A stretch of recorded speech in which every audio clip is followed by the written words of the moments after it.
गिबियावनो जोङो धोरोमा माब्ला जागायजेना सुबुं माहारियाव बेखौ जोङो मिथिनाया जोबोद गोनां होननानै आं सानो। गोबाङानो मिथिगौब्लाबो आङो आरोबाव आंनि नैबे बिबुंथिनि गेजेरजों बेखौ फोरमायलांनो नाजाबावबाय कि धोरोमा माब्लानिफ्राय जागायजेना।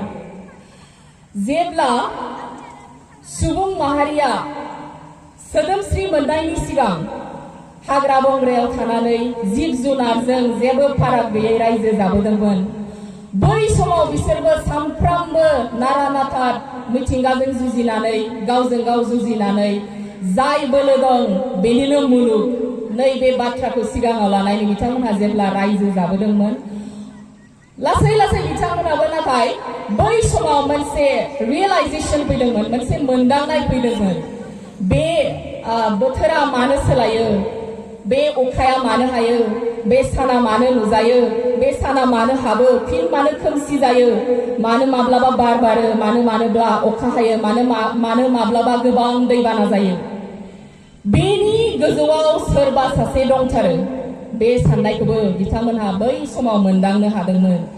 आरो बे मोनदांनायजोंनो सोरबा सासे सोरजिगिरिया बेखौ सोरजियो, सोरबा सासे सोरजिग्रा दंथारो बे मुलुगखौ खोमसि खालामो, जायनि जाहोनाव सोरांफिनो, जायनि जाहोनाव जोङो फिथाइ सामथाइ बिफां लाइफां बिबारनिफ्राय फिथाइ जानाय, गोमोन जानाय, देरलांनाय, बोरायलांनाय, गोमोरलांनाय बेयो जायो।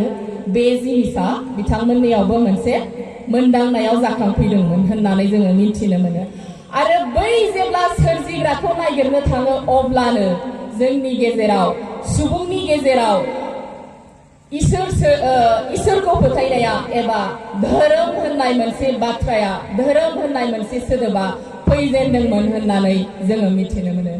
बेबायदियैनो लासै लासै आरोबाव बिथांमोननि बा जोंनि बै आगुनि सुबुंफोरनि गोसोआव लासै लासै मोनसे रोखोमनि फोथायनाया बिसोरनि गोसो गोरबो मेलेमाव बाहा लादोंमोन। आरो बे फोथायनायजोंनो धोरोम बेयो सोमजिखांदोंमोन होननानै जोङो मिथिनो मोनो।